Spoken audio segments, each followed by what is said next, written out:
नाशिकमध्ये गुंडांवर पोलिसांचा वचक, कोयत्यांची दहशत माजवणाऱ्यांची परिसरात धिंड.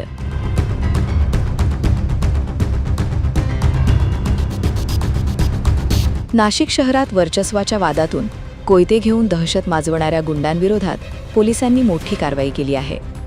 फर्नांडेसवाडी आणि सुंदरनगर परिसरात वाहनांची तोडफोड करून नागरिकांमध्ये भीतीचं वातावरण निर्माण करणाऱ्या आरोपींविरुद्ध गुन्हे दाखल करण्यात आले आहेत.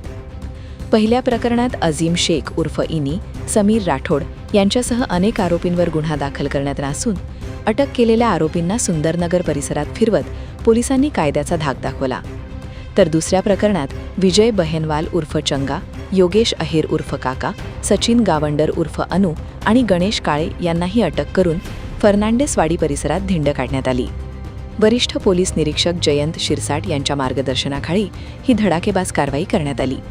उर्वरित आरोपींचा शोध सुरू असून अशा प्रकारे कायदा हातात घेणाऱ्यांवर कठोर कारवाई सुरूच राहणार असल्याचा स्पष्ट संदेश नाशिक पोलिसांनी दिला आहे. ब्युरो रिपोर्ट, स्वराज आंदोलन न्यूज.